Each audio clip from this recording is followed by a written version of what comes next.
I'm Chris Corbishley from Forward Partners. I'm a venture capital investor. So we are the world's early stage VC, and we're just up the road. What makes us very different and is kind of necessary because we invest at such an early stage is that we look to de-risk those investments by providing true value add to those founders. So we invest at idea stage, could quite literally be a PowerPoint deck. And we provide operational support in the form of full-stack developers, UX, design specialists, head of growth, head of talent, head of PR and comms, as well as some in-house legal and finance support. So we've historically been quite well known for e-commerce and marketplace startups, so household names like Halo, Zopa, Thread for anyone who's particularly into men's fashion, as well as some more recent investments like Patch. And a lot of these folks are people we have literally backed from day one. So some of them have still been in full-time employment. We also invest up to £1 million at seed. So these tend to be slightly more well-developed companies.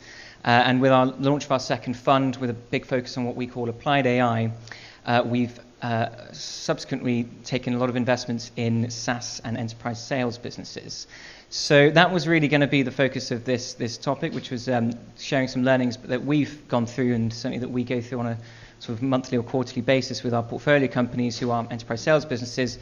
But normally I give this talk to technical founders or very early stage founders who have no sales background whatsoever. And I've just found out that actually the room is full of sales experts. So I'm pivoting slightly the talk so that hopefully it's a bit more relevant both to the senior sales reps who probably sold tens of millions of pounds worth of contracts value in their career, as well as to the founders in the room. So just quickly before I go into that, hands up if you're a founder. Just curious to see. Okay, so slim pickings, but it'd be good to catch up with you folks afterwards. And the idea was to hopefully end this lightning talk with you believing that actually being a venture capital investor like Notion or Forward Partners is actually like closing a complex sale.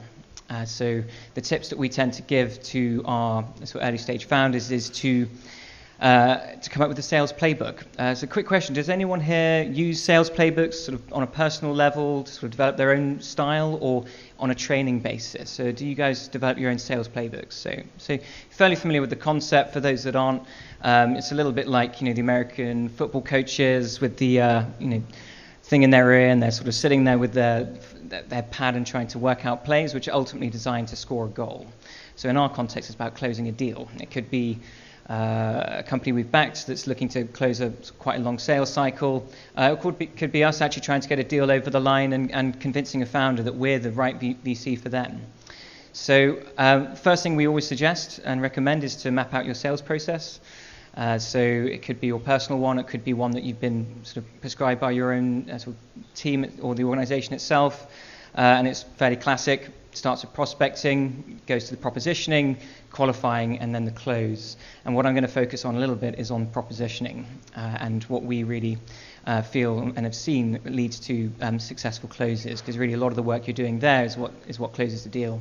And actually, even though it's the same for both the sales guys and the investors, actually the prospecting can be what leads you to differentiate yourself. It's what gets you the best deals, you get in front of the best founders, and you can do some very clever stuff around that. In fact, there's a company here called Cognizant that I know do that for sales companies and sales reps. But propositioning is what I wanted to focus on. And rule of three, sort of touching on the kind of three things to bear in mind, and hopefully giving you a bit of a case study of Forward Partners and how investors see this. It's the who are you selling to, what are you selling, and actually it's not what are you selling, but what is the customer buying, and why are they buying it. And just want to start off with the who. So you guys probably think that founders are this kind of homogenous being. They're super alpha, sort of A personalities. They know exactly what they want. They're full of confidence, which tends to be quite true. But actually, when you start to do the persona mapping, which I highly recommend you do in your own sales process, you start to realize these people are different. Every single founder you meet is different. They have different objectives, different aims, different values. It's very different selling to co-founders versus a single founder. That entire sort of cycle, that process of closing a deal and getting them interested in a venture capital firm is different. And it's one of the things we recommend to our founders is to really map out those personas. Who's going to kill the deal? or who's going to champion your product in that particular organization. And we often get them putting up org charts. We had a company that was selling via accountancy channels with all sorts of regulatory compliance reasons why not to adopt their platform. We quite literally just put names, looked them up on LinkedIn, and just thought, how's this guy going to react, or how's this lady going to react when you try and sell this product? So that persona mapping, really working out who are you going to sell to, who's going to champion your product, and who do you need to get that first meeting with or the last meeting with, is really, really key. And it's actually, we do exactly the same thing. We map out personas of founders, technical, non-technical founders, why they might they be different, why might the other be different. And it's amazing how quickly it changes the next part of the proposition, which is the what. So what are they buying, or I guess what are you selling? We like to think we're selling a differentiated, capital is a commodity. There's no difference about the pound in my pocket to the pound in Chris's pocket. It's a commodity. You can't differentiate money. So a lot of investors look to provide advice, and advice is something which is actually inherently very intangible. So you're looking for that, what is it, that thing that particular founder really cares about? And very early stage founders don't necessarily just want dumb money, and they certainly don't just want advice. They really need operational support, helping to build a product, helping them to develop a sales process, or get some enterprise sales coaching to help them scale up in that domain. So it's really about thinking proposition-wise, what is it that's different about you?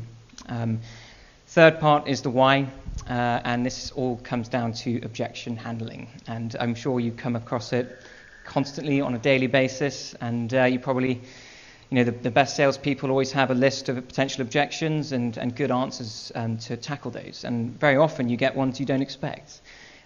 Just out of interest, certainly the founders in the room, what do you think are the biggest objections we get at the point where we're propositioning or later stage in a deal process with founders? The two biggies is the one that comes up every time. Any founders object to these two things? Yeah. Equity, so valuation. What's the other one? Not just the amount of money, it's more about the sort of terms attached to the money. Yeah, so the two big things you always get is the valuation of the company and the terms attached to associated with those. And again, it's every founder is different. Some really care about the valuation and don't care too much about the terms. It's this idea of the founder's dilemma.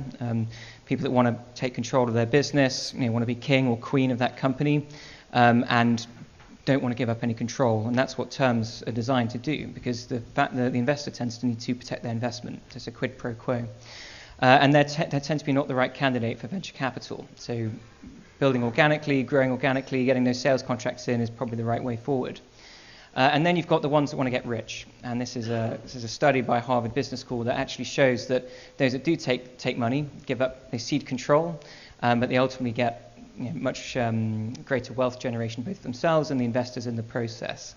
And those are the ones where it's often about valuation and giving them a fair valuation. And so it's I thought it'd be fun just to kind of give you a sort of case study of a venture capital investor and the sort of the objections and the process that we have to go through, which might particularly be useful for the founders in the room, and when to sort of self-select, to the qualifying piece of when to self-select yourself out of that sort of potential funding process. But hoping to take lots of interesting questions during the panel discussion. But yeah, just to kind of cap off all those 3 points, sales playbooks are really important, both from a founder's perspective as well as developing a good sales team. And especially when you're super early stage, I'm sure a lot of the founders in our portfolio would give their left arm for some of the sales reps in this room. So often when you're a technical founder or a solo founder, you really have to do this stuff yourself. Anyway, it's been a pleasure, and I look forward to taking some questions in the panel.